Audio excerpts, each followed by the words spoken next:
bagobo gurmideyo gabar lagu hirtiyo geesi wiilaba helay guushi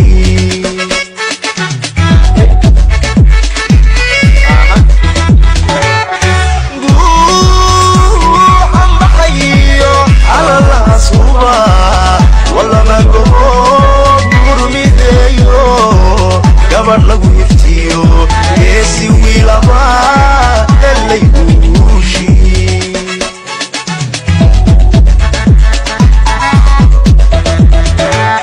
عشقا قولينا أبي الحمد لله runtii horta wax lagu kafta maaha dada kaftan iyo jokin u qaadan doono laakiin xaqiiqda dhabta marka laga hadlo kaftan maahan qof walba muslim oo muuqaalkan daawanayno waxaan ka codsanay inuu like saaro ugu horeen like inuu saaro haddana comment waxa inuu soo qortaa inuu dhahdo alxamdulillah waayo anaga waxaan dhaqan uma lihin waa dhaqan runtii diinta islaamka aysan waafaqsanayn xaqiiqatan marka laga hadlo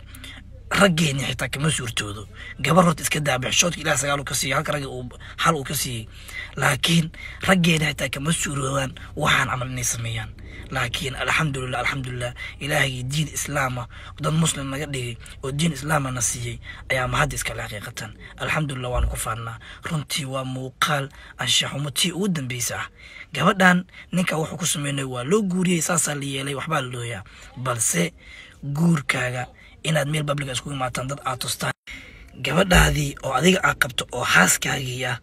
dad hortoodii inaa waxaas ku samayso iska daaye dadka hortoodii xitaa waxyaabaha qaar inaa ku samayso weliba waxyaabo easy iska ah aniga hadaanan sheegi karin haddaa hortooda aad ku samayso intaas yaab qalada laakiin dadka hortoodii inaad waxaas horta I'm sorry wallahi runtii muuqaalkan aad ayaan ugu xumaaday sababtan waxaa waaye qof muslim ah oo diintiisa iimaankiisa dhameystiran yihiin waxaasi ma fiirin karo waayo wallahi runtii waa wax aad loogu xumaado alxamdulillah ilaahaygi diin islaamna siiyey oo dad muslima naga dhigay oo ixtiraam iyo xishoodna siiyey ama hadis kale maanta wax walba dareemi karna dadkan hadda muuqaalkan waxa leeyahay waxa waa ii sheegay waa dhaqankoodii gabar walba oo la guurinayna heerkaas ay mareen gabar walba oo nin walba isguursanayna intaas ay sameynayaan runtii ka warma qofkii dhaqan maanta waxaanay u tahay ka warma oo haddana u arko wax lagu farxo cajiib aad iyo aad u mahadsantihiin muuqaalkan like saara siina share gareeyo commentiga waxay noogu soo qortiin alxamdulillah على العصوبة والله بقوم